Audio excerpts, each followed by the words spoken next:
Hello, everyone, and welcome to the Filmbox Podcast, a movie podcast where each week we reach onto our shelves and dive into the films we own on physical media, whether it's a beloved classic we've watched countless times or a hidden gem we're experiencing for the very first time. From VHS and DVD to Blu-ray and 4K, we revisit, rewatch, and re-examine films throughout history, good or bad. I'm your host, Aaron Souza, and I'm joined today by my good friends Connor Jameson and Jasmine Chapatwala. Hey. Hello. And today we are taking a look at Best Picture winner Spotlight from 2015. Now let's get into it. And I need all of you to stop what you're doing and listen. Come on, everybody. Here we go. It's 106 miles to Chicago. We got a full tank of gas, half a pack of cigarettes. It's dark, and we're wearing sunglasses. Hit it. Hello, boys! I'm back!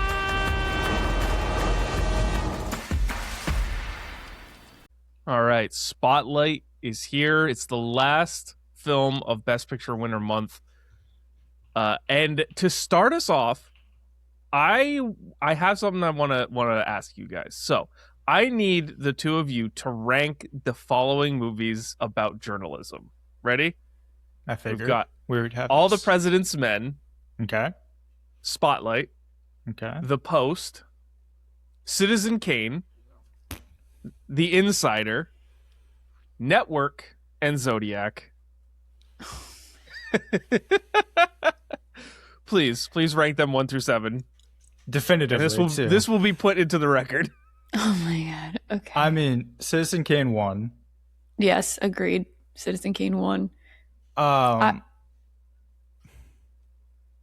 Are we doing separate? Or are we like agreeing? Well, you can do separate. You can agree. Yeah. It's it's your call. I gotta write it down. Because I just forgot Yeah. all the movies you listed. Okay.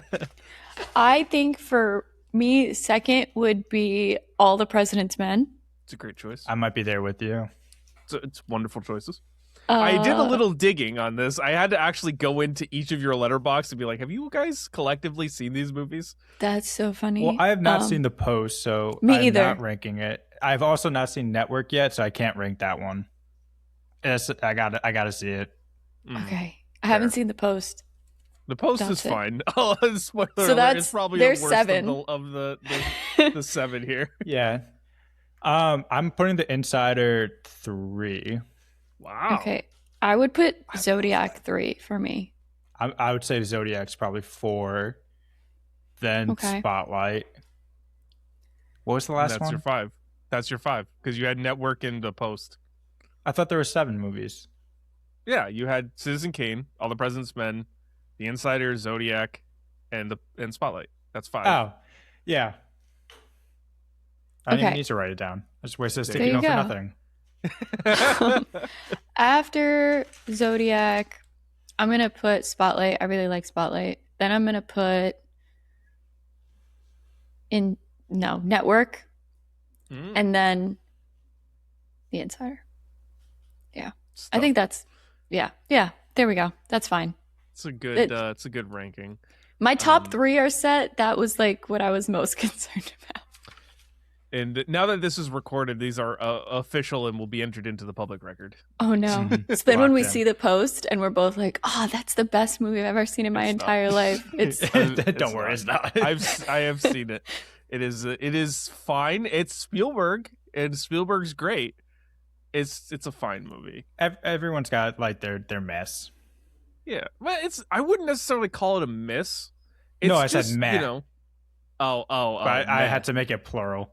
Yeah. Yeah, it's just, it's a solid movie. I mean, it's got Meryl Streep and Tom Hanks, so it can't be like bad, Mhm. but it's not great.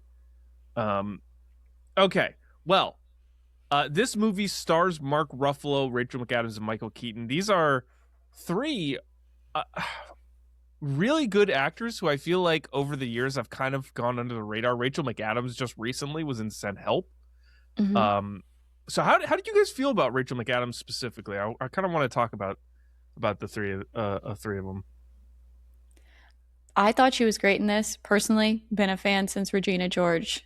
Mm. But when she like actually started doing like more serious, like less of the Notebook type stuff, more like this, I thoroughly enjoy her performance. I think she's like definitely an underrated actor for sure.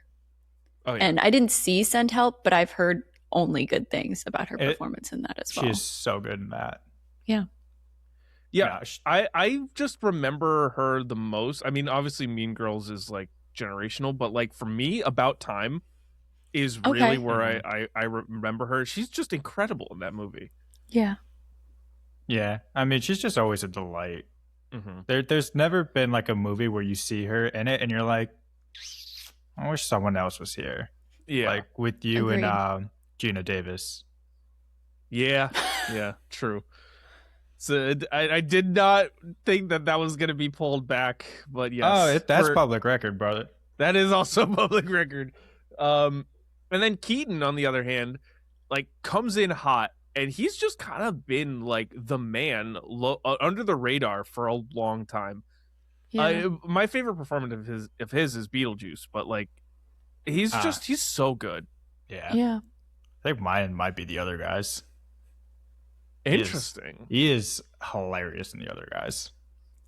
Honestly, be basic and say Birdman, but it's so good. I have not seen Birdman, so I'm not a big Iñárritu. Okay. I do think you would like that one though. I probably should see it. It's got all Yeah. my guys in it anyways, so Mhm. It's fun. and then Mark Ruffalo. I mean, this dude can do anything, and we're definitely gonna dive into it a bit deeper in this pod, I'm sure. But like, Ruffalo's just again under the radar kind of star, roped into the MCU, but in amongst all of that is doing movies like this. He's doing, he's doing some dramedies. He's doing all kinds of stuff. He's just excellent. Mhm. Yeah. I think he's really underrated. Oh, I agree. incredibly underrated. And I think he has the MCU a range taints him. that, it is great. I feel like he follows that rule like one for them, one for me. Yeah. Oh yeah, it's a good call. It's kind of like I know I sent it to you guys, like the Kirsten Dunst meme of it's like I gotta start Yes. making money somehow. I Yeah. think he's just like I would love to keep making Spotlight, but I mean Spotlight did make a lot of money, like made for a what it decent was. amount. We'll But talk it's about like sometimes I gotta line the pockets for myself. Mhm. Right. I got to do my bi-yearly Hulk performance, but then I also can be in movies like this. And I Yeah. can do my Poor Things. I can do Right. Yeah. Yeah, no, it's funny. Speaking of Kirsten Dunst too, she's now signed on to do the Housemaid sequel. I'm like, you get that bag. Oh yeah. Yeah. Everyone's As like, you should. what's the movie that Sophia Coppola's trying to do and she just can't get the funding and Yeah. Kirsten Dunst is I like, don't- don't worry, baby, I got you. Yeah, Yeah. right. I'll get us the funding personally. I'm Yeah. gonna do She puts her Minecraft credit 2 card and down. Housemaid Yeah. 2 and make $1 billion. And then we'll like, be I got good. you. Honestly, and her husband Jesse Plemons, he's been doing a lot too. So she's like, "Come on, give me the black card. Let's go." What a power couple. I know. It's incredible. I know when that credit card hits, it rattles. It does not flop. Ding, ding, ding, ding. It's just on the table. All right. Well, before we dive into Spotlight, we got to talk about what we've been watching lately. Jasmine, why don't you kick us off? Yes. Okay. I have quite a few things. So I rewatched Close Encounters of the Third Kind. There's so many things about the movie I kind of totally forgot about. Like Very personal for Spielberg. yeah.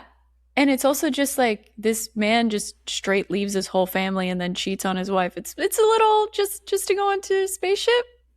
I'm like, Yeah. It's Okay. very much like it's when you look at it, what you should do is watch that and then watch The Fabelmans, because Close Encounters is basically like early Spielberg making a movie about his family and his dad and how he Okay. felt at that time about his relationship with his parents and their divorce and how that really affected him and how he envisioned his father abandoning his family, and he puts that into Close Encounters. But then in The Fabelmans, all those years later, it's this retrospective of like, now he's come to the realization that like it's a lot more complicated than that, and actually Yeah. his father really loved him and his family and wanted to make things work, and it just couldn't work between them. And it's such an interesting, because you can see the parallels there. It's so Right. interesting. Huh. I'm definitely going to rewatch The Fablemans. That was one that I loved, but like flew under the radar. There was a lot of other things coming out, and people just were like, whatever about it. I like The Fablemans, but that's Oh, good I love excuse The to rewatch Fablemans. that. And also Indiana Jones and the Last Crusade too, because that's a big one for Spielberg and the father-son dynamic. Interesting. I never knew about this. Ah, that's so It's cool. very interesting. I also watched Hoppers because I had heard great things, and I was like, all right, let me go see this. Body horror in a Pixar movie, I'm sold. Like that was wild. Rewatched The Irishman. Ooh, Nice. Good. Yeah. Forgot how much I love It's that movie. Right over here in my there it is. Completed Yeah, Scorsese collection. Love The Irishman. Actually, later that day, I'd gone to Barnes & Noble and literally saw the Criterion. I was like, yep, done. It's a good call. Did you Project Hail Mary. When did you do this? Because Criterion just had their 50% off sale. Yeah, it was that day. It was they had the Nice. sale going on at the store. But nice. so then I watched Project Hail Mary again. I took my mom. She's my space girl. So she watches Ancient Aliens like straight up, like seriously. So I was like, oh, it's a space movie. I get to share this with her. Yeah, no, that's her. That's her. My mom is convinced, aliens built the pyramids. Fantastic. Get Out. I rewatched. Nice. Love Get Out. Nice. And then Spotlight, of course. Then I saw Forbidden Fruits, which is the new. Yeah. What'd you think? That's an awesome movie. I'm not even gonna lie. Super, like, if you've seen Thoroughbreds along that, like, if you like, no, okay, never mind. But it's good. It's campy, but it's not cringy. And I think that's interesting. Yeah. And also for some reason, Lily Reinhart gives just like the best performance for no reason. Like, it's not that it's no reason, but it's just uncalled for how good she is. Well, I always felt like she was like one of the best actors from Riverdale, and it's just like, what are you doing here? Still, well, it's like one for you, one for them. Well, exactly. It's like Get like that you've paycheck is what she's doing. Well, there. yes, it was like you've done your 7 for them. Let's get you in one.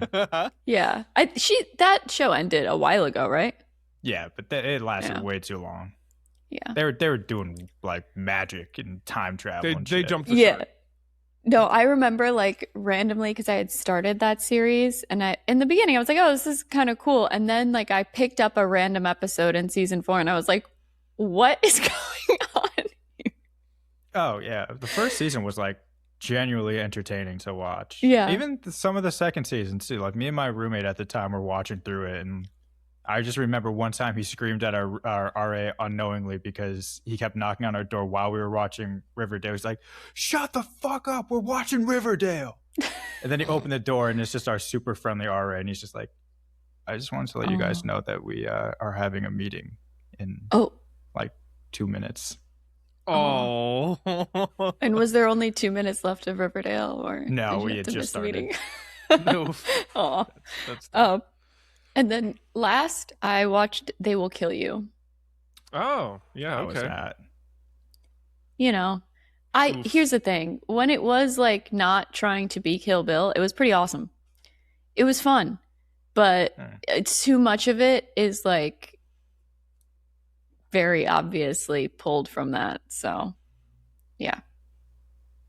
Anyways, that's it. Fair. That's a lot of movies, so I was proud of myself. Yeah, no, it's a lot more than me. And do you have anything to drink this morning? Just my water bottle, so nothing crazy. A little lemon in it. Nice. So I've only seen 3 movies. Spotlight is one of them. The other one, Connor and I last weekend, we went and we hung out. We went to a store down in Connecticut. It's called the Archive in Bridgeport, which I didn't realize Bridgeport, Connecticut is where Vinegar Syndrome was founded. The label. So we went there. Picked up a movie that's been on my list of like I need to have this movie. It's called Joyride from 1977. Don't know why. I don't know. I'm at the point in my collection where I'm curating. I don't know. It's not great. It's not a great movie, but it's an interesting movie and it's fun to laugh at. And Connor and I watched it together. It was, exactly as I remembered it. We should have been not sober for it, I feel. Yeah, that would have been. It just was like 2 p.m. though. Yeah. And then I watched the movie Morning Glory. Speaking of Rachel McAdams, with Harrison Ford and Diane Keaton, which I thought was fine. It was not as good as I was hoping it would be, but the performances were very good in it. And then obviously Spotlight. So that's what I got. And I've got a sparkling ice and a water next to me. All right, Connor, go ahead. All right. So I knocked off some of the criterions I need to watch, starting with, and Aaryn is logging off. I started with Blue is the Warmest Color. I didn't like it that much. I think I've heard mixed things. Because you so rudely left, Aaryn, I said I started with Blue is the Warmest Color. Yeah, sorry, I had to run to my collection real quick. Yeah, Sure. I figured that's what you were talking about. Yeah, I didn't like it that much. I mean, I thought on top of just like the behind the scenes, like the disgusting stuff like the director was doing to his cast, Yeah. it's also just too long and boring.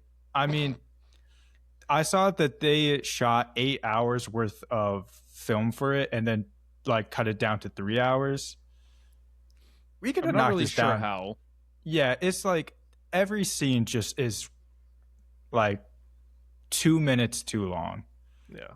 It To is the really explicit for no real good reason.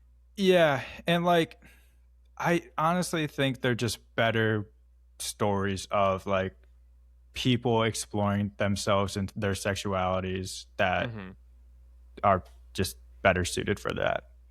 But anyway, then I watched Gimme Shelter, the Rolling Stones kind of documentary, which at first I was like, oh, cool. Like, I've never really listened to Rolling Stones. Turns out that is like one of the most haunting things I've ever seen. Because it's like the end of like the counterculture movement. You kind of watch like this performance at the end. I forget what it was called. But it's just a nightmare. They got like Hell's Angels kind of as security, and they're just beating the shit out of people in the crowd. Everyone's like high as fuck, but it's not even like the fun high. It's kind of like the I don't even know if they're gonna like survive the night type of high. And then see someone get murdered, actually in the document, in the movie, which it was insane. But Yeah, it was the December 6th performance at the Altamont Speedway Free Festival.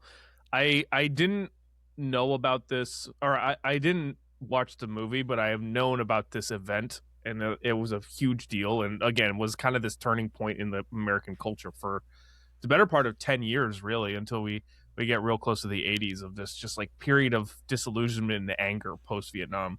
Yeah, it was just absurd, just so stressful at the end. But then you said it, we watched Joyride. It's a movie. But then the next day I watched Oceans 11, 12, and 13. Nice. It's good stuff, man. That's a It's you know a what? good- it's a That's a good trilogy, curation man. right there. That's a day. You had That's a day. a day. Yeah. I was working from home. The workload was light. And I was like, you know what, Nate? Let's learn. Let's learn how Yeah. to rob a vault. Ocean's 11 is just, it's so good. It is. And if you want to know, that is also my ranking of them, 11, 12, and 13. Although I think 13 is probably the most fun, specifically for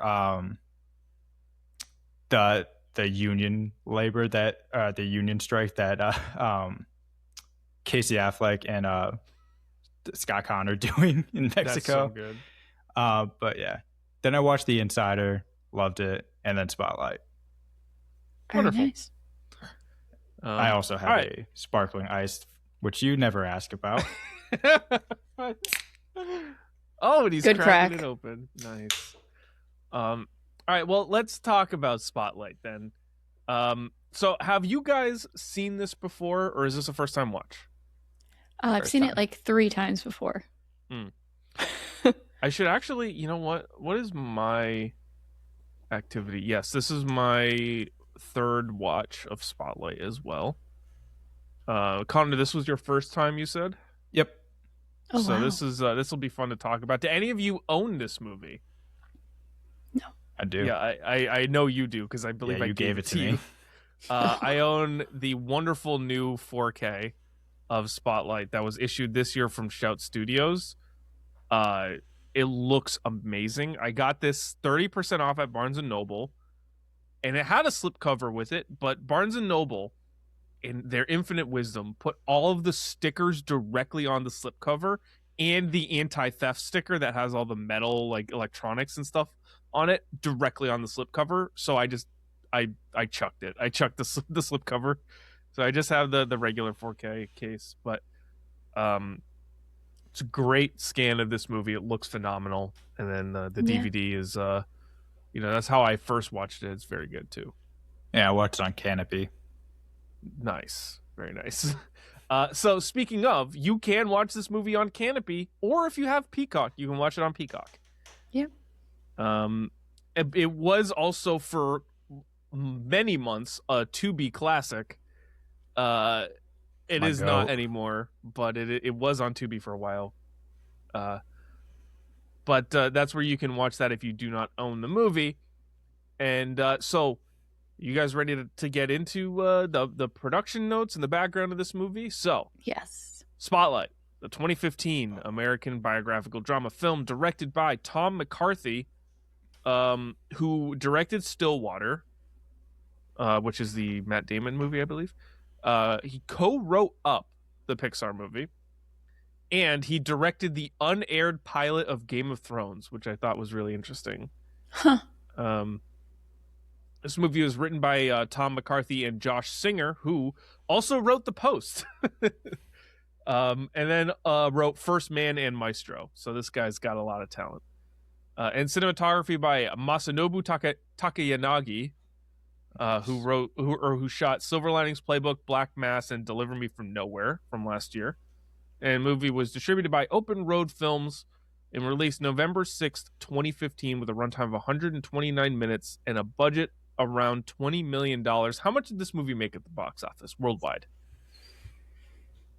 100. I'm so bad at this game. I'm going to go 120. It was 98.7, Connor on the nose. Nice. So at the box office, where do you think $98 million worldwide gross ranked at the box office in 2015? Probably like 15th. I know this is like the Mad Max year, so. Mad Max, The Revenant. I was going to say maybe around like 10.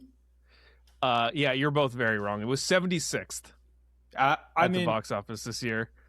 15, 76. What's the difference? So your number one movie in 2015 was Star Wars: The Force Awakens, which made $2.068 billion. Furious 7 was number 2 at $1.76 billion. That makes me so sad. Yeah, well, it gets worse. Jurassic World, number 3, $1.6 billion. Avengers: Age of Ultron, $1.4 billion. And I forgot. Minions, that's when Marvel was like pumping them out. Yeah. $1.15 million for Minions, or billion, sorry. Spectre, the James Bond movie, $880 million. Inside Out, $858. Mission Impossible: Rogue Nation, $682. The Hunger Games: Mockingjay Part 2, $653, and the 10th spot, The Martian, $630 million. I was in that 2001 mindset. Yeah. I was too immersed in the movie. This movie was successful. It made almost 4 times its budget, and yet it was 76th at the box incredible. office in 2015. Profit's a profit. Yeah. So Connor, why don't you bring us through what the people thought of this movie and then the plot summary? Yeah. So people love Spotlight. It's got a 97% with the critics, 93% with the audience. So very, very well received. An 8.1 on IMDb. I just realized I did not write down what Ebert gave it, but I remember it is a 3.5. Oh, nice. So very positive. This comes from Sheila O'Malley from back in 2015 when it came out. Tom McCarthy's superb Spotlight, co-written by McCarthy and Josh Singer, is a story of that investigation. Spotlight is a great newspaper movie. I know, I took it like right from the middle. Is the story of that investigation. I should have started here. Spotlight is a great newspaper movie of the old school model, calling up not only obvious comparisons with All the President's Men and Zodiac, two movies with similar devotion to sometimes crushingly boring gumshoe part of reportage, but also Cary Grant and Rosalind Russell shouting into adjacent phones in His Girl Friday. At a late moment in Spotlight, there's an image of the press's printing off the edition that carries the church abuse story. Such a scene is so de rigueur in newspaper movies that it borders on cliche, but in Spotlight, it is a moment of intense emotion. The truth in that edition, the evil of it describes the evil it describes will be a wound in the psyche of millions, but it must come out.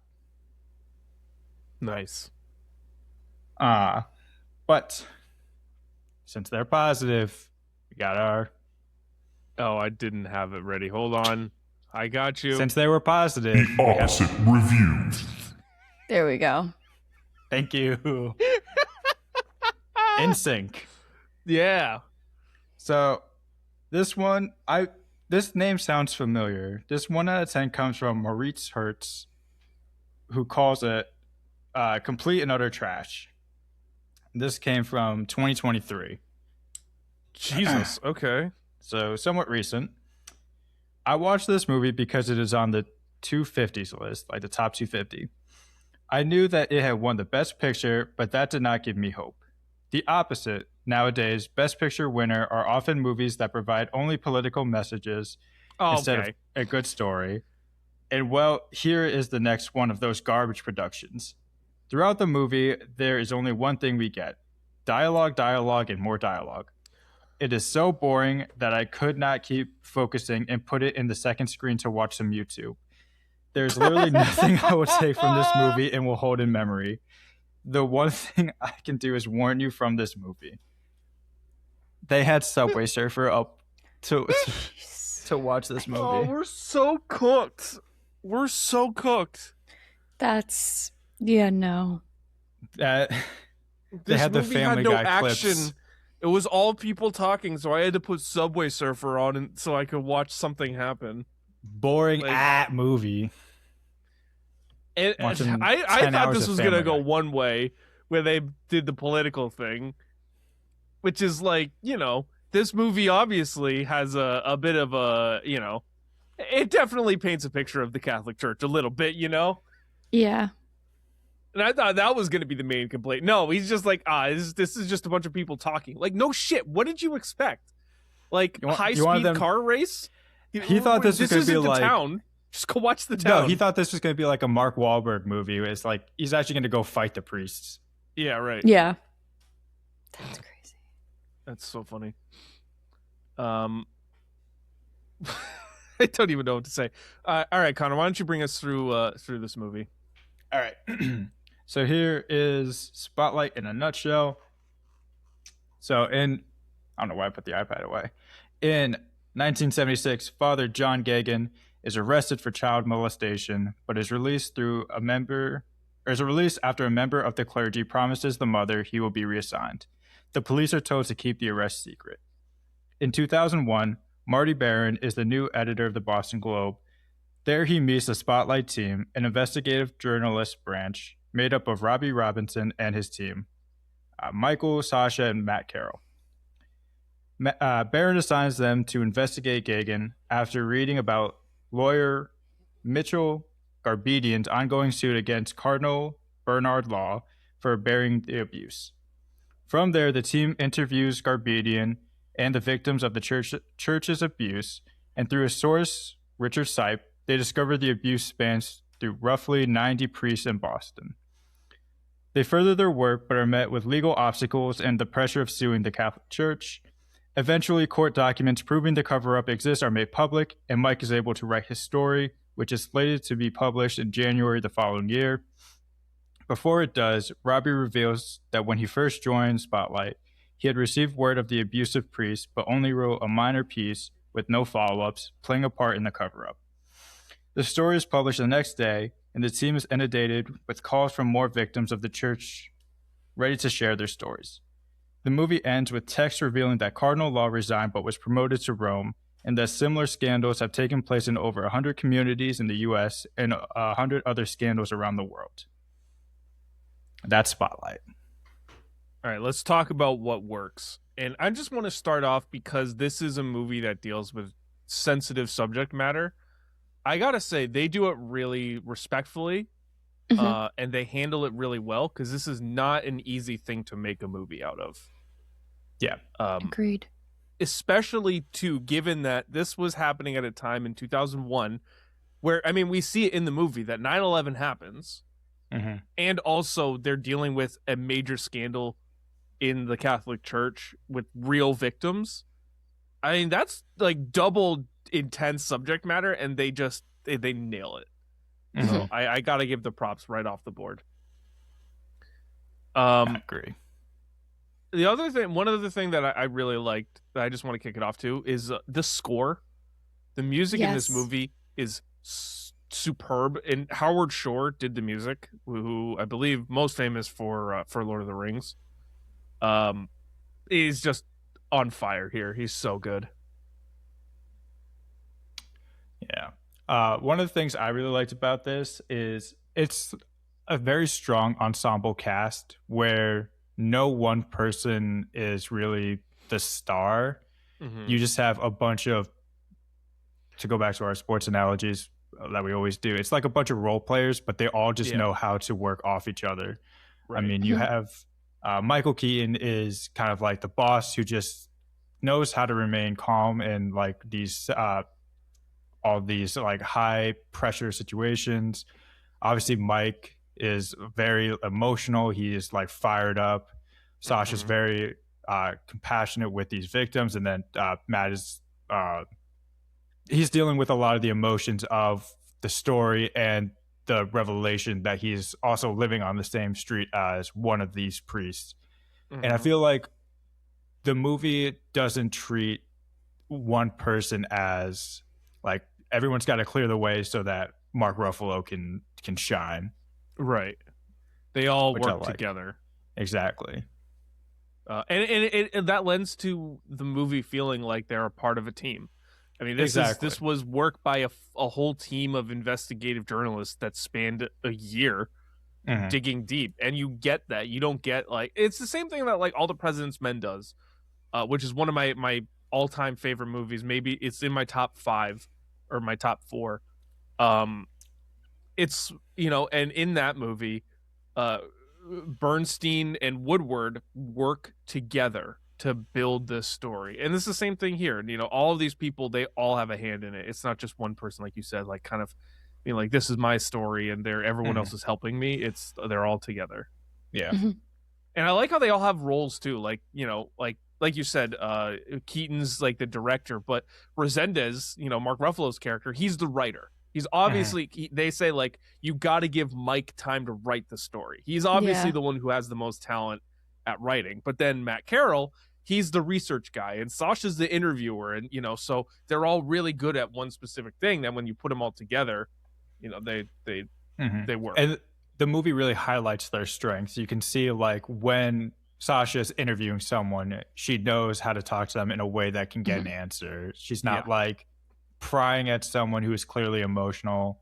When she's interviewing one of the victims, she has a very like calm voice. Like she has to pry when he gives a very broad answer. She's like, just saying, molestation is not going to be enough. We need to know what happens. Right. And like that's a very traumatic thing for someone to like reveal. to a stranger, but the way that she is presenting herself, it is very endearing and like comforting. Totally.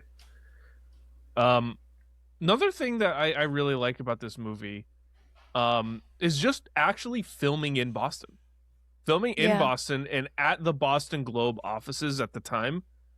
That's you can't beat getting on location like that. You could do this in a soundstage in LA or Atlanta or wherever, but like actually being out on the street in Boston and using Boston as, you know, the setting. There's a couple shots that we'll talk about that work really well, and then also utilizing the actual offices where these people worked at gives you that sense of like this was real, which it was. This was completely real, you know. So it's extremely well done here. Jasmine, what did you like? So I have a lot to quote one of the things you love to say. There's a heavy hitters in the cast. We got a lot of heavy hitters. Got some heavy hitters. Look at me with my sports terms. Yeah. One of my favorite things is actually like the theme of the crisis of faith. That's like major to me because you can see the shift of like, obviously Boston is like, you know, shown to be like very Catholic in its religion overall. And then I think they said like 56% of the Globe readers were Catholic. Yeah. And obviously they all like had their own personal history with it. And you can see that they're like what they have actual faith in shifts from faith in the religion to faith in like truth and justice. And I really like that. Yeah, because you watch it slowly happen. I think it's like most obvious with Michael Keaton's character when he's like, we need to hold it because he's like, this is very serious and very sensitive and like personally for him too. So I thought that was awesome. One of the best scenes, which I'm sure we'll talk about, is Mark Ruffalo in the church. But yeah, that's and another thing, like you were talking about with the characters, the introduction to each of the characters, because you're introduced to a lot of people at once, seamless. It doesn't feel like you're on information overload for what like with everyone and what their part is and everything. It just like very easily weaves like all these major players into it. And I thought that was awesome. I mean, this is like the 4th time I've watched it now. I watched it when it came out back in 2015 and since then just have revisited over the years. And there's obviously a reason for that. It really is that good. Like I love this movie. I think it's awesome. So yeah. And it's true. And speaking of the performances too, we've talked about, you know, the main players, but the supporting cast is amazing too. I mean, Liv Schreiber as Marty Baron, absolutely on fire, and such an understated way. Like, you know, his performance isn't loud and boisterous. It's very like, it's down here, in control and very calm and very like. I just love the scene at the beginning where he's like, you know, talking about basically wanting to sue the Catholic Church, and they're like, you know, he's just like, this is what we would do in Miami. We would take it, you know, and file a motion, and like, you want to sue the church? And he's like, no, not really. Yeah. And they're like, well, they'll read it that way. He's like, okay. It's like, I don't care. But like, yeah, it speaks to that level of like, we are after the truth no matter what. And Marty Baron, you know, as an aside, is regarded as one of the better editors, like editor-in-chiefs out there. When he was, you know, he was with the Washington Post for a long time after he was at the Globe. He did, you know, he was at the Times. He was in Miami. He did a lot of really great work, leading newsrooms, and very well respected. You know, I work in like adjacent to a newsroom, and you know, they still talk about him and the stuff that he does. So, you know, he's very well respected man, and you know, you see that in this movie. And then beyond Liv Schreiber, probably one of my 3 favorite performances, Stanley Tucci is just lights out in this movie as Mitch Garabedian. He's so good. Just incredible.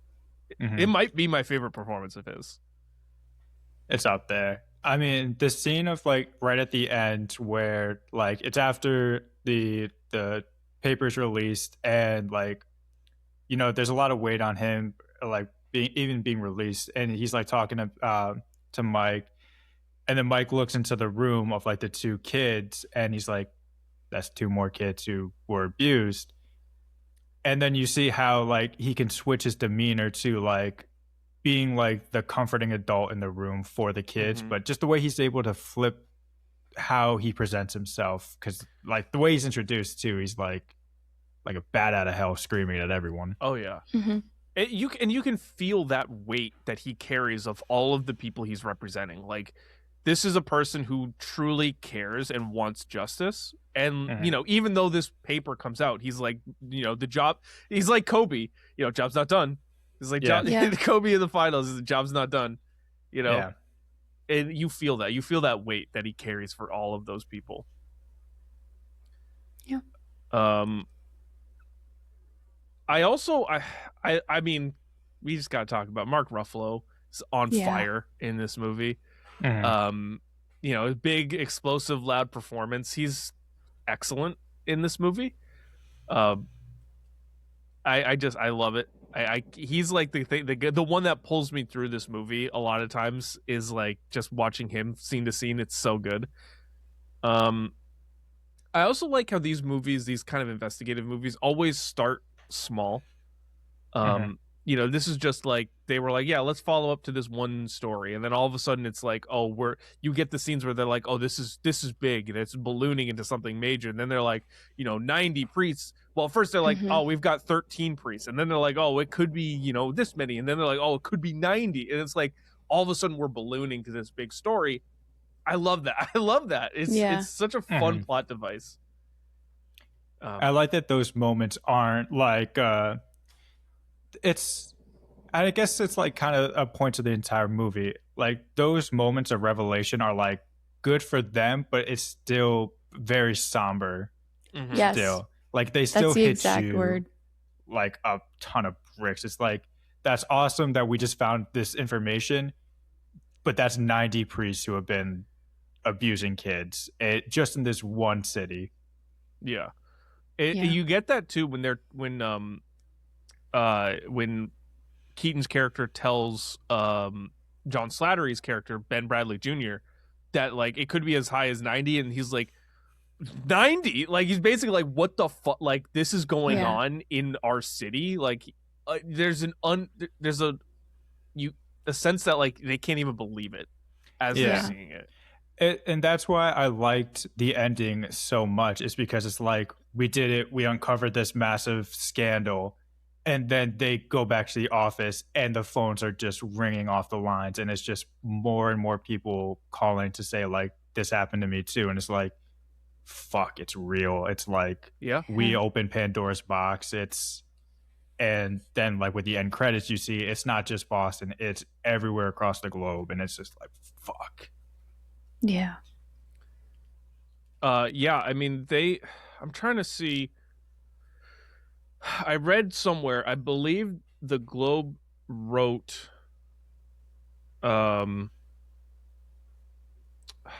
like upwards of 100 stories on this in the early 2000s as they were like continuing to uncover information. And after the big Spotlight investigation article, they wrote a ton of follow-ups that led to all of these cases and all of the cover-ups being revealed and all of this stuff. And it's like, it's once again, it's like Kobe's, your job's not done.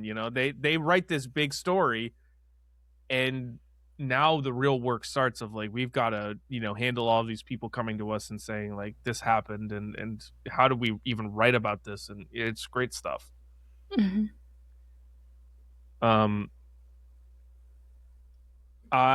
Let's see what else. Oh, Jasmine, what else did you have? Okay. I have a lot of good here, but basically I think that we've been talking about the cast and just all that. I think that what he was saying with the somber moments really create a very like uncomfortable atmosphere. And I think that that's like so major in telling this story because it makes you feel like they're being careful about telling this story. And honestly, in scenes where they don't necessarily need to be, but just because, you know, of the overall vibe, I think the atmosphere of this movie is like thick. Like the air is heavy around every single scene. Specifically, the one that like got me was when Rachel McAdams is walking in the park with one of the victims. I can't remember exactly who it is, but Joe Crowley. Yeah, and they're just talking, and it's just like you feel the weight of like this person even feeling comfortable enough to say anything, it like clearly affecting their whole life, and just her journalistic integrity through all of it. It's just like a heavy movie, but not like, but I don't know how to explain this, but it's heavy. The atmosphere is thick, but it's not like unwatchable heavy. It's like there's a secrecy to it. Yes, there's like someone's telling you something that you can't tell someone else. Yeah. But yeah, I think that is something to be said too, because the entire movie feels like that, and that's obviously a hard thing to like translate to screen and make the audience understand that you're not necessarily taking a stand against the church, you're just taking a stand for what's right. I like that. Absolutely. I'd switching gears a little bit. One of the things I really liked, couple things actually, they really nailed the research montage in this movie. There's like 4 different montages of them looking through documents, and it's all good stuff. And then the walk and talk scenes, especially the ones where they're walking through the Globe's offices. It's really well done. There's a lot of dynamic movement, so things don't get boring. Because it's easy. It is easy to make movies where it's really just a lot of people talking boring. But this movie uses the camera and uses space well to make things visually interesting. While people are like, because you could just get like the Netflix walk and talk, or like the Stranger Things walk and talk, where it's literally just like we're up against a green screen and just walking through blank space for 5 minutes while we talk about something, and that's boring. This is like, oh, we're following the camera as we're walking through the offices, and going through rooms and opening doors and going through hallways, and we're walking through a park with one of the victims, and then all of a sudden here's this church that's in the background. It makes it visually interesting, so that it keeps you engaged. Anything else that you guys want to touch on that worked?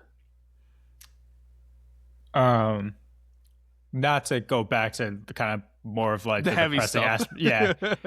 But it goes back to a line that Stanley Tucci had, where he said, if it takes a village to raise a child, it takes a village to abuse one. The movie does a really good job of just portraying how easy it is or like not even how easy, but like how involved it is for like stories like this to get swept under. Obviously, like the introduction, or like the start of this movie, which I think is incredible, of like how you see like the Gagan priest being basically excused for like this heinous act, and then throughout the movie you see like everyone they talk to, it's just like they're telling them of this like atrocity that they're uncovering, and everyone's just like, yeah, but do you really want to do that? I mean, it's the church. Like, you've known Father so-and-so forever. Like, he's a good guy. Like, when he's talking to the alumni at the high school, and after Michael Keaton was talking to the one hockey player alumni that got abused, and he's like, and they're trying to excuse it, and Michael Keaton's like, what sport did you play? And he was like, basketball. And he's like, okay, I ran track. And the father was the hockey coach. He's like, it could have been either of us. I guess we're the lucky ones. Like it's almost despicable what was done, but it's like really done well how they portray like how easy it was for people to turn a blind eye to it. Yeah. And again, I think it goes back to the power that the church had over people at this time. And again, they specify that 56% of the Globe's readers are Catholic. Like, these are people who have like immense faith in the church and God and what they stand for, and a lot of them, they can't really believe what they think is what, or what's actually happening, or they just want to think that it's like a one-time thing and it won't happen again. And you stack those incidences up against each other, and then all of a sudden you've got a massive thing that no one wants to talk about. Yeah, because I mean, one of the most devastating scenes for me is when Nana Pfeiffer is just reading the story, and like her whole thing is like her and Sasha will always go to church together. Then she stops, and then she's just reading the story, and you can tell that she's getting like worked up over it. Yeah, she can't believe it. She can't believe what she's reading. Just get me some water. Like, it almost feels like she's like, I don't want you to look at me while I'm like processing this. Yeah. And that's, again, one of the things I really like about this movie is how it shows that impact to the people. And not just like the readers and the audience, obviously you get some of that, but it shows the impact to the journalists too. Like, all of these people have real crisis moments. I mean, Matt Carroll literally is like, this guy, there's a treatment center down the street from me. There's and Mark Ruffalo is like angry, and Sasha's having a crisis of faith of, my family believes in this and I can't even go to church anymore. And, these people are having real personal impact, which I feel like gets skipped over a lot of times in these kind of movies to just go with a story. But I love that they actually showed that personal impact. Yeah. Anything else that you want to touch on for what worked before we move to what doesn't work? I have one last thing. Okay. I wrote, it's that there's a real sense of like real world to it. It's like a little messy. Like the desks are all messy. Nothing looks like it's Hollywood polished, if that makes sense. Yep. And there's like awkward conversations. When people talk, they like hesitate sometimes. They interrupt each other. They speak over each other. And I just I can't think off the top of my head of another movie that really has that like real, like this feels so much more like it really exists in our world, and there's not a sense of Hollywood at all. So yeah, I really like that aspect of it too. Yeah, totally agree. Connor, anything else? A bit lighter. I like that they do have newspaper rivalries.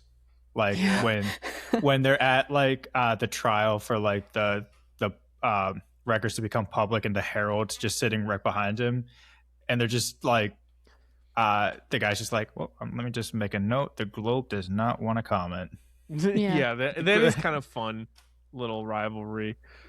Yeah, no, it's good stuff. Anything else before we move to what doesn't work?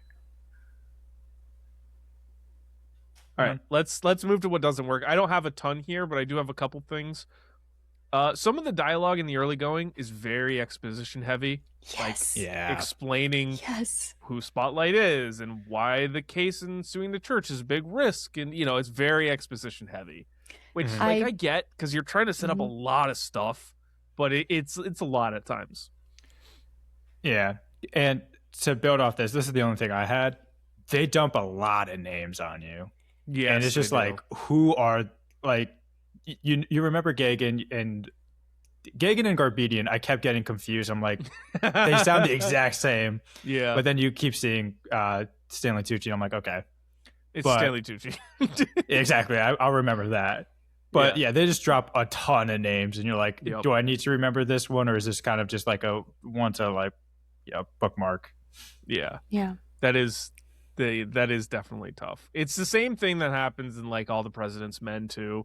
It takes a few watches. That movie is great, but like they throw a ton at you and they never show any of those people on screen. So they're like, you have to just know. And it takes a few watches to, like, this time I was watching it. This is my third rewatch, and like I got it. Like I was kind of nailed into who they were talking about and who each person was. But first time watch, you just kind of like, this is a lot of people. It's kind of just like, make a mental note, another priest is being named as like a scumbag. Another thing that didn't work for me, it's really two in the same. The Boston accents come in and out a little bit. They're okay. Some of them Some of them are good. A lot of the supporting cast is like the small players have really good Boston accents. Some of the main cast try to do some Boston accents and they come in and out a little bit. Mark Ruffalo's accent, I don't even know where that's from. He's got something going on in this movie. I almost feel like since it's like, I mean, you probably know it better since you kind of work closer to that field. There's a lot of movement within like journalists switching papers. Oh yeah. Just make everyone like from a different place. Like I know Sasha's from like Ohio. Mm-hmm. Make everyone just from like yeah. Mark's from Connecticut. There's actually I forget where I heard about this. It might have been on like The Big Picture or something like that. They were just anecdotally talking about Mark Wahlberg, and he has a rule when he's doing a movie. It said, I think it's Mark Wahlberg. He said, "You have one chance to give me a Boston accent, and if I don't like it, then you're doing your normal voice." And I wish that they had done that for this movie. It's like, you get one chance, and if it doesn't work, then just talk normal the rest of the movie. I like that. Yeah. Jasmine, what about you? What didn't work for you? I have the same note. It's a lot of exposition in the beginning. It's literally just conversations of people being like, this is happening and this is happening. I'm like, okay, we're just going scene to scene explaining that. Yeah. The one that I actually wrote down because I was like, okay, is when, and it's visually there, so it's already like obvious. And I feel like the movie doesn't think we're dumb, so this really stuck out for me, was again when she's walking in the park and he turns and he goes, of course there's a church right there and a playground. I'm like, yeah, we get it. We're seeing that background as you're speaking. Like visually it is already telling the story, but the need to like point it out, I was like, okay. I'm like, all right, like yeah. That was it. Oh my god. Okay. Cool. Well, then let's move to best moment, because I've got a few here. First best moment for me, the dual survivors interviews, where Ruffalo's talking to Patrick McSorley in the interview room, and Rachel McAdams is talking to Joe Crowley. It's just a great scene. Great idea to kind of have them cutting back and forth between the two. The sick leave discovery, when they're in the records room, they're like, holy shit, everyone's like, they put these people on sick leave when they move them around after the abuse. That was a cool moment. Keaton and Rachel McAdams playing hardball with Billy Crudup's character, who we didn't really even talk about. He's another great performance in this movie. I'm gonna bring him up. Yeah, I was gonna bring him up. Well, good to Don't know. worry. Don't worry. But like him, like them really playing hardball is a great moment. The group talking to Sipe on the phone, where he says it could be up to 90 priests, and they're all like, holy shit. That's a great moment. Marty Barron telling the team to go after cardinal law in the system versus just reporting on the cases that they have is a great moment. My favorite shot in this movie, I don't think it's my best moment, but this is my favorite shot in the whole movie. It's Mark Ruffalo's character interviewing one of the survivors on his porch, and it zooms out to the shot of the church in the background, the giant, monastery. I mean, chills. That's like haunting. Yeah. Tucci and Ruffalo on the bench after the hearing, where Tucci's like, I've got him. Running the story at the end of the movie, and all of the scenes of the papers being printed and stuff like that is great. But my favorite moment, they knew and they let it happen.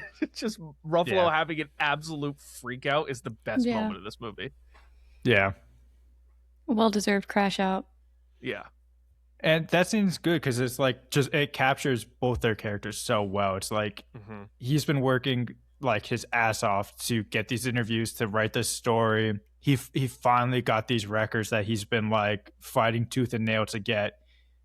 But at the same time, Robbie's got to be like, no, because if we just run it now, they could put one statement and all this hard work is just for naught. Yeah. And he's so right, too. He's so right, because they get these documents and, like, obviously Cardinal Law knew about this stuff. But he knew all you have is one. You have one instance. And all he has to say is this was a one-time thing and it hasn't happened and won't ever happen since, and it's done. You're done. And I love that Robbie has the foresight to see that and Ruffalo's character is just like, we need to go after them now. These people abused kids and they can't get away from it with it. Any other best moments?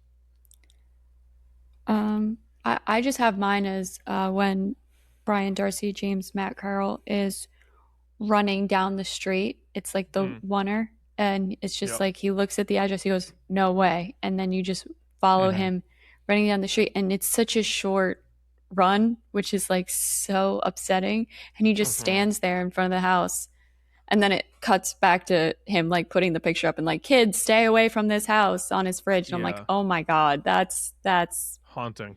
Yeah, that's like, to me, like the movie summed up. I'm like, oh my god, that's horrible. Right under our noses, literally. Yeah. This movie, just like as an aside, is very tough for me, especially to watch this movie, because like I was too young at this point. You know, I was 2 years old in 2001, turning 3. But I grew up, you know, a half hour from Worcester and a half hour from Springfield, and some of these instances happened in those places, and like this could have happened if we were church going people. This could have happened to me. And that's like, that's really difficult to grapple with. Yeah. You know, it makes this movie very difficult, but great in the same vein. Right. Yeah. And I grew up in the church, so it was really tough. Yeah. But like, it's also something that you knew, because like, this is my first watch, but this is not like, the story's been out. Right. Like, the cat's already out of the bag. Yeah. But to see it kind of how it got out of the bag, it hit. Yeah. It's tough. I went to a Catholic school for 5th through 8th grade just because my mom didn't want us moving around. None of us were Catholic, but I would, you know, have to sit in mass every week, and obviously had religion class and everything like that. So I've always been like very like aligned with it, but not adjacent. Pretty much, that it's just so upsetting and unsettling. And I'm calling back to my days of, I remember when I was leaving, them building a playground, or no, not a playground, them building the priest's home on the playground. Not even kidding. Not even joking. Like when I was in 8th grade, and I was like, I think this is weird that the home of like the priest of this parish is going to be right here, not being really old enough to quite understand. I don't know if anything came from that. I think I personally just stayed away, but that's thinking about that now, like retroactively, I'm like, oh my god, that's just, things like that should not be happening. Yeah, it's tough. It's really tough to deal with. Connor, do you have any other best moments? I just wanted to add 2 more. The Silent Night scene of Mike in the church seeing the kids singing Silent Night, and you just see all the emotion just on his face. It's kind of hard to just pick one that you're seeing. It's like disgust, it's kind of sadness, just anger, sadness. And then Robbie revealing that in the past he had the opportunity to write a bigger story about it, because McLeish had given him the names, but 20. He wrote a minor 20 names, but he just wrote a minor story, no follow-ups. And Baron Liev Schreiber had a good line too. It's like, you know, we've all made mistakes, but what's important is that we're doing good work now. Right. And you get that feeling of like, you know, everyone's kind of contending with like, we could have done something.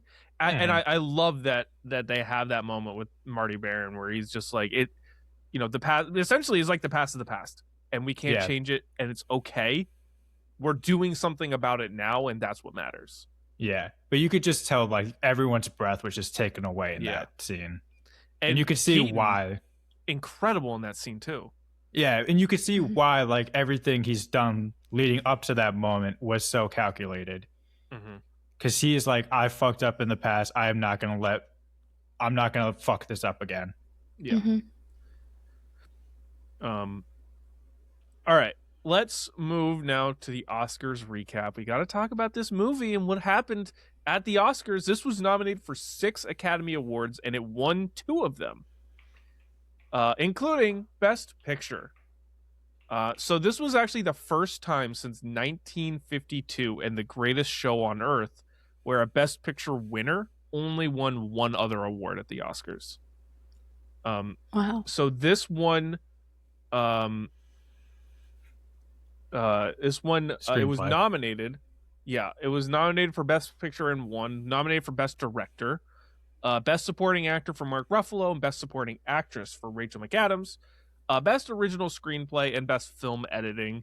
Now, is there anything that you would change about this? Is there any like additions, subtractions, things you think it should have been nominated, should have won, anything like that? I've got at least 2. I would have loved to see Keaton in leading. Yeah. But that's,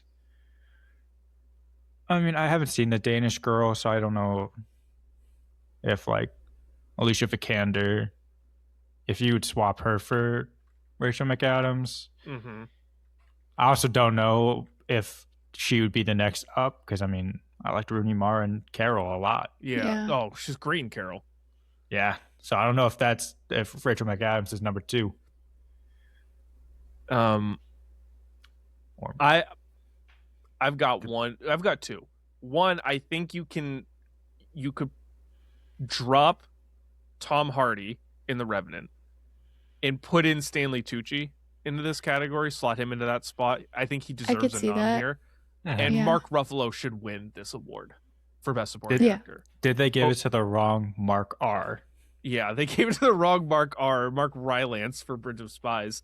No, this needs to be Mark Ruffalo. He's on fire in this movie. He's the best part of the movie. And he's just so good in it. So those are my 2 additions that I would make. I would love to see Keaton in for lead actor, but I mean, it's a bit of a tough category. But you could probably drop Eddie Redmayne in The Danish Girl and just slide in Keaton in there. Jasmine, anything that you would change about the Oscars this year? They weren't nominated for score. Yeah, that's tough. This score's phenomenal. Yeah, that was like the one thing where I'm like, maybe we could find a replacement there. So the score nominees. Oh, yeah, well, you know what? Also nominated was Bridge of Spies, Carol, Sicario, and Star Wars The Force Awakens. It's a bit of a tough category, but I feel like oh no, can slide one out. Okay, yeah, I would replace one of those, but I'm not gonna make it public which one. We don't need that on the record. Uh-oh. See you later, Star Wars. I didn't say that. Did it have enough original score? Oh, it absolutely did. 100%. I know, but I'm just trying to stir the pot. Yeah. John Williams is goated. Yeah. Agreed. But yeah, I think that, and I think that Rachel McAdams was just definitely underrated that year as well. Yeah, she got in, but she lost to Alicia Vikander, like you said. Yeah. Probably could have won. I feel like it could have been the way this year was, with like one battle after another, with Tiana Taylor and with Rose Byrne, If I Had Legs, I'd Kick You. How they were kind of like going back and forth. Or no, wait, no. I'm not thinking of the right one. Never mind. Yeah, Amy Madigan. Yeah. And they were kind of going back and forth. Musaku. There was there was a lot of really good supporting performances this year. Right. But from what I remember, I think Alicia Vikander just fully swept. Yeah, probably. Yeah. Yeah, I was thinking about it. I was like, I don't know where I'm finding a new winner. I'd have to watch Bridge of Spies again, but I mean, we're going to, but this might be one of those ones where like I think they nailed the 2 they got. Maybe you give like a couple more noms, but I don't know. Honestly, you could probably move, maybe this is a hot take, but you could probably move Ruffalo into Best Actor and he could win there. Leo's Oscar for Revenant is like a deserved Oscar, but he should have had it years ago. That's Oh, the yeah. thing. This It's is like not the best performance. you're No, competing that was like his against- legacy Oscar. Exactly. Yeah. You're competing against a legacy win, and I don't think And if Leo. if they had done it the right way. I know like Sean Fennessy has his whole thing about like the revisionist history of the Yeah. Oscars, but like if they had just done it right the first time, I feel like Leo would have got his up before, so he doesn't have to get a makeup here and then Right. Yeah. we go from Yeah. there. Yeah. Connor, it's time for your choice category. So I was actually between a couple. Okay. And what I ended up choosing, because it was either going to be the double feature, but the one I'm actually choosing is the spin-off. Okay. And I want a spin-off of Mitch Garbedian, and I just want like more of like a courtroom drama Yeah. of what's going on with like his first case, like Oh, the yeah. one that originally got these documents sealed. That's the movie I want. Yeah. That's cool. a great pick. Yeah. I would love that. Maybe not like Spotlight is like maybe not the movie you'd think to spin off, but that's a great one. That's It's a good yeah. one. Mm-hmm. They knew and they let it happen. But I think there's just a lot of information that lies within there that they could really expound upon. And I think the discovery of what's happening, coupled with the fact that like you get the church coming after this one guy, and then also he there's nothing he can do about it.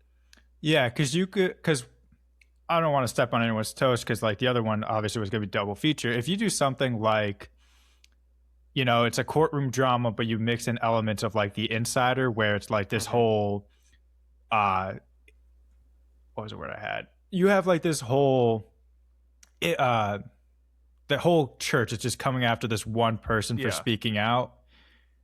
You have like kind of like a thriller aspect to it as well. Yep, for sure. You've got something cooking there. For sure. Oh, yeah. Absolutely. That's a great pick. Okay, heat check. I've got two. I think I know where you guys are going with it, so I'll start with you guys. Billy Crudup. Yep. Yeah, he's great. He stole every scene he was in. Yeah, I think especially, there's a lot of frustrating moments with him where he's just like, I can't talk. You guys, I can't say anything. But then the moment where he's just like, all the frustration comes out. He's like, I gave you the list. Like, I gave you 20 names, however many years ago, and you did nothing. Yeah. He literally is like, check your clips. Like, fire. Love that. Yeah. Yeah, he's phenomenal in this movie. I love Billy Crudup. He's like one of my favorite parts of Almost Famous, and I would love to see him in more stuff. Yes. He's entered like that guy for me. He's just like, For sure. when he's in a movie, I'm like, there's that guy. He was in Jay Kelly. Oh, yeah. Yeah. One of the for, best like, parts of one Jay Kelly. scene. Yeah, and he was lights out in Jay Kelly. All right, my heat checks, real heat checks. So I've got Jimmy LeBlanc as Patrick McSorley, the victim that talks to Mark Ruffalo, and then at the end he's like, you can put my name on that. After he's telling the whole story, it's like, it's good. That's good stuff. And then Michael Cyril Creighton as Joe Crowley, the one that Rachel McAdams talks to. Yeah. It's such a different vibe from the Patrick McSorley character. And the fact that they put him together in this like dueling scenes and intercut, and like he's this nice guy who's struggled with what happened to him and how it plays a part in his identity, and it's just such a great nuanced performance from a guy who was literally in the movie for 3 minutes. It's good stuff. All right, casting call. I've got one thing for you. This is a doozy. Now, I don't know what role. It's unspecified role, but Bryan Cranston was offered a role in this movie, and he turned it down because of scheduling conflicts with The Infiltrator. And later said he regretted it. It's like, yeah, no shit, buddy. Probably.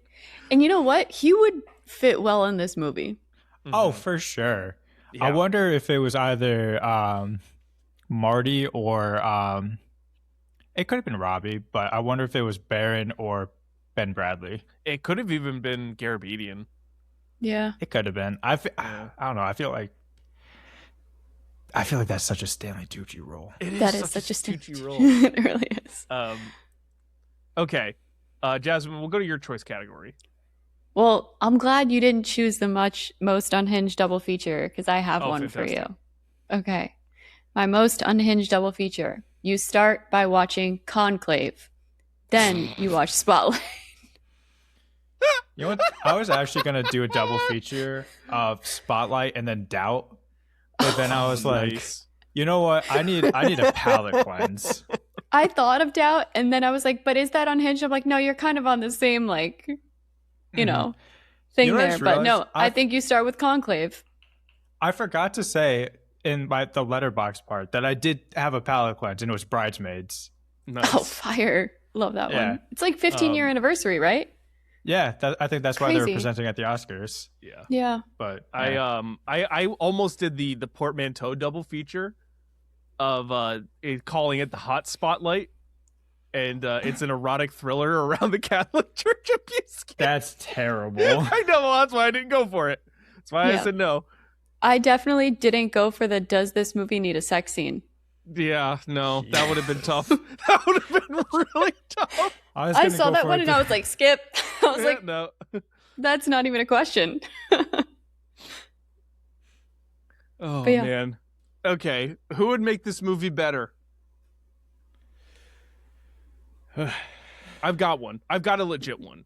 Go ahead. And all right. I just want to preface this with I think that Brian Darcy James is excellent as Matt Carroll.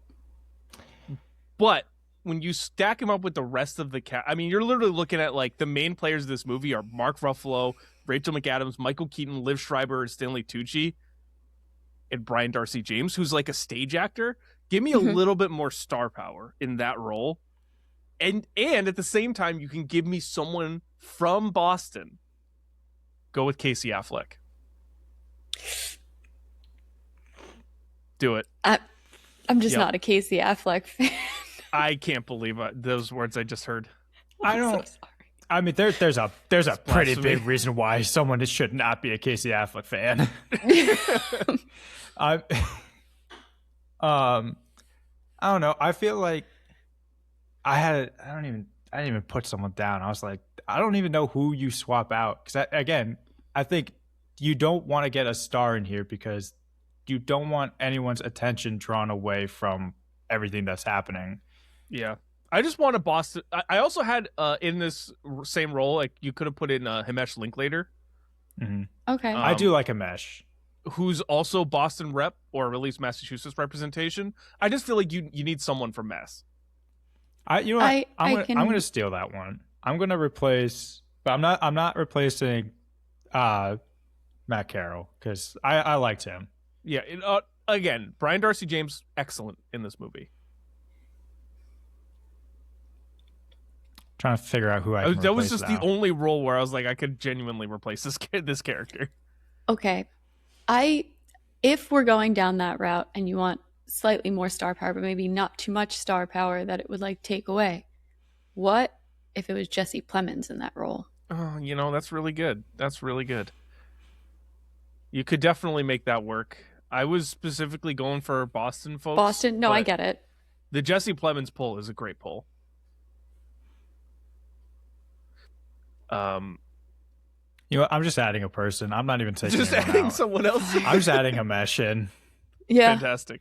Maybe he's just like another editor. Yeah. Same thing with Bryan Cranston. Just throw him in. Throw him Exactly, in there. like- yeah. Yeah. Expand this. The Spotlight team was larger than 4 people. So you just Yeah. expand it, get another person in there. We can Exactly. put Maybe- someone from Boston in. Maybe you have a photographer with you. Oh, there you go. There's Yeah. a mesh. You have your Yeah. interviewer, you have your researcher, you have your writer, and now you have a photographer with you. Fantastic. I mean, what You know what what? investigative journalist team doesn't have a photographer? True. That's good. That's a good call. I don't know how you necessarily fit a photographer into a movie about abuse of minors by the Catholic Church, but you could get it. You could figure it out. Yeah. I'll find stuff. He's taking pictures of the churches.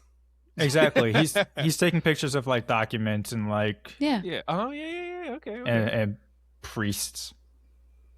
Okay, it's my choice category time. Yes. This is the first time that this one's going to be used. This is the 1-for-1 movie trade. I am taking a character or an actor from another movie from 2015 and trading him out for a character in this movie. So, I am going to Mission Impossible Rogue Nation, and I am taking Tom Cruise out of that movie, and I am putting him into this movie as Mike Resendiz, and pulling Mark Ruffalo and putting him into the Jeremy Renner character in Mission Impossible and sliding Renner in as the lead role of Rogue Nation. Okay. I thought that's what they were trying to do anyway. Tom Cruise freaking out about abuse in the Catholic Church, which I think is hilarious. Yeah, fair. Well, given his backstory, Yeah. it would make. I don't know. If I bet he he'd be hyped. I don't know if he has any room to be talking about the Catholic Church. Absolutely not. But it'd be really good. And he'd be great in it. I keep thinking like the freak out scene from A Few Good Men. Yeah. And put Listen. into this movie. I mean, that's just good stuff. And then Mark Ruffalo, I mean, I wouldn't normally take him out of this movie, but if we were putting Tom Cruise in, that's the role he'd go into. Listen, in my Garbadian spinoff, he can There be. you go. We can channel back his character from A Few Good Men, and he could be one of the lawyers on his side. That's good stuff. Okay, hot takes. I've got one. I kind of already touched on it. But this is a top 3 all-time Mark Ruffalo performance, and he should have won the Oscar for Best Actor or Best Supporting Actor. There's just no doubt in my mind. He's on fire in this movie, and it's one of the best things he's ever done. Solid. I can agree. I love him in Poor Things. That's like my number 1 performance of his. So that's like the only thing stopping me from being like, yeah, no, definitely. But yeah, it's top 3. Top 3. All right, what do you guys got? Jasmine, you can go. Okay, so what I mainly have is this is the most. How do I put this?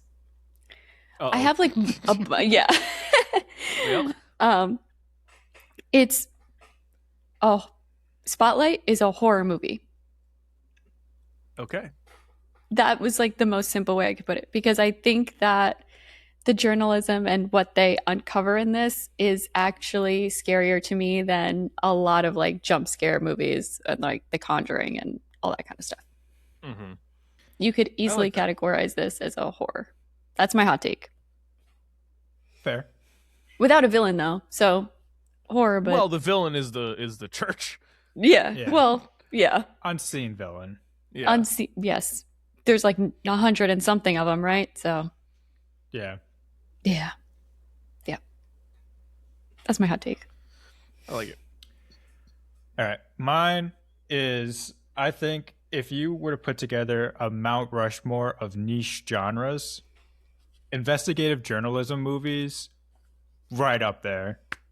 And if you have like, I know we talked about it already with like the All the President's Men, Spotlight, The Insider, and then you could, pick your 4th, like Zodiac. I don't know what niche genre is going to top that. Honestly, this And is then your best Citizen take. Kane, honestly. This is your greatest take. I mean, this is Thank you. probably one of my absolute favorite subgenres of any film is the investigative journalism movie, and I wish we had more, because this, All the President's Men, Zodiac, they're just lights out movies. They're so good. Yeah. Yeah. They're just so thrilling without the need for action. Mm-hmm. Like, the storytelling is always like that good. Yeah. It's a detective movie, but with real public impact. It's these people Exactly. figuring out what's going on to be able to tell the people what's happening and why it's important. And I think when they're based in reality too, like this one, like All the President's Men, like The Insider, I do think you get like more of like that gut punch of like, fuck.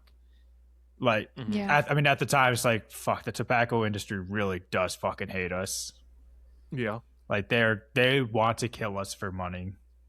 Mm-hmm. Yeah. It's a great take. I'm so happy that you brought that up. Thank you. Okay. It's never been cooler. This is a category I'm pulling in every episode. I like this category a lot. I've got a few for you. We'll start it off. First one on my list, investigative journalism. Has never been cooler. It's unfortunately it has been cooler. Yeah, it has. I mean, I will say it has. Robert been cooler. Redford and Dustin Hoffman. Yeah. It was cooler then. Just their hair alone. Exactly. Yeah. Doing it in the 70s is a lot cooler. Fuck it. Yeah. Stand by the boys is still one of the best lines in any movie. Here's a good one. Fervent note taking while interviewing people has never been cooler than what they do in Rachel Spotlight. McAdams, like, Mark Ruffalo taking- be like, I gotta find my notes. yeah. It's good stuff. I mean, the problem is, I think everything that you can say, I'm probably going to say is probably better than All the President's Men. That's Here's fair. one. All right, I got one for you. The Boston Globe has never been cooler than the Spotlight. Fair. Yeah, There we Fair. go. that's tough to beat. Actually, In All the President's Men. The walk and talk. I really like it in this movie. It's really Yeah. good stuff. They do really good walk and talks. the Before trilogy. Oh, good call. Good call. Yeah. I only say that because I ordered it off Criterion and it just got delivered. Oh. I just sorry, that's so good. That's such a great trilogy. You get one moan per year. I'm sorry. That's I should have ordered that. I didn't, but I should have. Well, when I did my sister's taxes, I was like, this is my payment. You got to get me this trilogy when it goes on sale. And then I was like, fuck it, I can't wait this long. Get me the Red Shoes instead. And then I just bought it for myself. That's hilarious. It's good stuff. Yeah. Oh, and it just came in too. Oh man. Just came in. I was going to ask you if you guys got yours yet. No, it comes in tomorrow, I think. I'm tracking mine. It should be here tomorrow. What'd you get? I got the Fantastic Mr. Fox. Nice. Yeah, that was exciting. Honora, Nice. Good call. Yeah, right? and that was it. I stopped myself. Yeah, at two. well, you see, I was gonna do two. I had Dazed and Confused and I have that one. Player. Mhm. Yeah, and then I had the Player on there because I love the Player. That's a good one. And I was like, yeah, two is good. And then I discovered I had two $10 off coupons. That's basically a movie. Yeah. Yeah. Well, that's what I was like. Well, I'm basically getting, a $5 Criterion. So I got Thief as well. Yeah, I got Thief. as you should. too. On 4K. Anyways, the last one I have here: internal company meetings. Never been cooler than when they do it in Spotlight. I think it has. You should see my work meetings. They're pretty sick. Yeah. And you know what? I'm going to pull my point of reference from a movie you would not expect. Do you remember The Other Woman? Probably not. No. The other No. woman. Yeah, like Kate Upton's in it. Nicki Oh, Minaj is- yes. Yes, I do remember that now. There we What is go. this movie? Fire. It's like a rom-com. Nicki Minaj is in this movie. Yes, she is. That's I've never Unfortunately. seen it, but I do remember seeing like That's clips of it on like TikTok. Yeah. oh well, yeah, okay. It's got Leslie Mann in it, so I'm not surprised Yes. you know about it. Connor. She's And Cameron Literally- Diaz. Cameron Yep. Diaz, They're- Kate Upton, Nikolai Coster-Waldau, Don Yeah, Johnson. he's like cheating on all of them. Yep. Nice. Yeah. that's when I think it was the coolest. Okay. You know what? Yeah. I'll give it to you. Did you guys prep anything for this, or was this just a me thing? No, this is. I let you do this, and we can just Okay. fire Yeah. off the Yeah. cuff. I like Okay, the ones you fantastic. come up with. Fantastic. Okay. This is your turn. I didn't have any more, but I just had one that popped into my mind, but I think it's gone now. Oh, It's okay. All right. Prop time. What are we taking? I'll give you one. I want any of the notebooks that Mark Ruffalo is writing in. yeah, he's got a lot. He's got a lot of notebooks and a lot of chicken scratch notes, and I want them all. There we go. Yeah. I want Stanley Tucci's wig. That's a great one. It's a Shut great up. I poem. have that written down. I'm so upset you picked that. I literally wrote, I want Stanley Tucci's headpiece. Connor, we're on like the same exact page for this whole. Well, because I have the Rotten Tomatoes page pulled up, and it's just Yeah. on his profile. I'm like, Yeah. that shiny head did not have that hair. I need You know it. what? I We want. could have a timeshare on it. Yeah, we'll pass it back and forth. Sisterhood of the Traveling Pants style. It's Who fine. gets it on Exactly. weekends and holidays? Exactly. Shared custody. If he's taking that, I did a backup because I was like, maybe someone will want Stanley Tucci's headpiece. Apparently. I want one of the newspaper clippings, like That from was on the my actual list. like printed Mhm. ones we saw. Yeah. I would like frame that. That's just awesome. I almost took that as mine. So Yeah. that would have sucked. You had both of yours taken. Yeah, imagine. Yeah, almost. All right, MVP of the movie. Mark Ruffalo. Yeah. I want Keaton. Oh, Keaton's a good pull. I like Keaton. I like Ruffalo more, but I think Keaton's a great pull. Yeah, I just like Okay. Keaton more. It's time for our final scores for Spotlight. Jasmine, I will start with you. What is your score for Spotlight? I'm going 4.4. A 4.4. I like it. I do think the exposition can be quite a bit in the beginning, and that's like the only thing really holding me back. Mhm. Yeah. That's right. And you know what? One tiny little nitpick at the very end. The title cards, the constant title cards just explaining like what's happening. Mm-hmm. Yeah, that it's You don't like Slight- the end title cards? no. They're a The- little anticlimactic. So I just so feel you like it's a don't lot like on the- there. My favorite thing in the world is those TikToks from about like, parodying the early 2000s sports movies, where the black sports movies, where it's like the freeze frame is like Willie went on to go to college Yeah. and play running back at St. Mississippi State. Yeah. Then it's another one is like Rondo was arrested on drug trafficking, and it's like, okay. Yeah, Those are good stuff. I don't have necessarily an issue with there being a title card at the end. I just think there's a lot of information on them. And like for what the movie is, I think it should have just been like this many priests were uncovered, and that could have been like enough. Like everything else is like just more information, which is fine. But it doesn't think- like it would have been a little heavier if it was just that, and then we could have ended it. The impact for me comes in when they list out like all of the places. that Okay, fair. a confirmed abuse happened, and you're like, holy shit, like this is Yeah. it's not It just took it's three- everywhere. 3 slides of Yeah. 3 columns in like pretty small font to fit it all. Yeah, it's like Jesus Yeah, Christ. but those are good. But before that, there's like a lot of like yeah, yeah, it's there like is. they ran 600 stories. This, Yeah. their Yeah, cardinal this is- law, this, yeah. like went to Rome. yeah. Yeah. Yeah. I think honestly they could have put like pictures instead of like, if they had the rights, like put pictures of like priests up or something. Just do Like- the all the president's men thing and run the Yeah. headlines, Yeah. Yeah. because that you want to talk about end cards, phenomenal. That's one of the best end card sequences I've ever seen. Yeah. Okay. I'll go with my score next. So I'm giving it a I should have actually decided this. I'm giving it I'm going to go same score as last week, 4.75. This is Nice. one of my absolute favorite movies. It's All the President's Men for the modern age.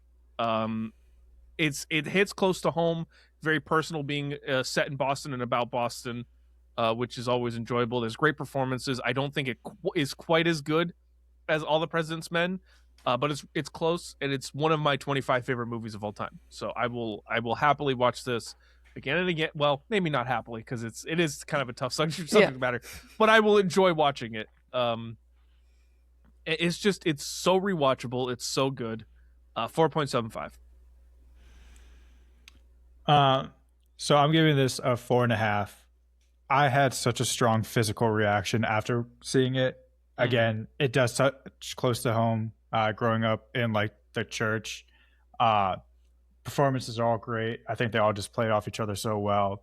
The subject matter is handled with extreme care, and the story is told in such like a engaging way where, like, yeah, the first as they're starting to uncover it, it's kind of like, okay, couple priests. Where'd he go? No. I'll just keep going. There's like a couple priests, but then when you get the reveal of 90, it's like, holy shit. They just knew how to time the heaviest moment. So I'll give it a good 4.5. All right, so that is going to bring us to an average score of 4.55, which is number 10 on our all-time list. Oh wow. New entrant into the top 10. Just below Pride and Prejudice from 2005 and just above Marty Supreme. That sounds accurate.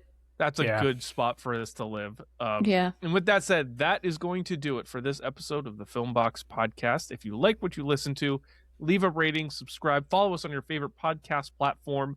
You can do all that stuff, and it helps let us know we're doing a good job. Let us know you enjoy what you're listening to, and share this with your friends. You can check out our socials; those will be linked in the show notes. You can check out Jasmine on TikTok. Her stuff will be linked there as well. And also go to firstpicturehouse.com, which is a brand new place where our Substack is now living. Instead of the website has been sunsetted, we have moved over to Substack. You can see a backlog of a lot of the articles that we have written. Not everything, but a lot of it over the years. And you can check all that stuff out there. And we're going to be writing some stuff, listicles or essays or reviews of new things, so if you're interested in that stuff, check that out there. And you follow our Letterboxd to see what we're watching when we're watching it. And you don't have to wait for each episode to see what we've been watching. And that said, that is going to do it for this episode of the Filmbox Podcast. And we'll see you next time. Peace. Bye.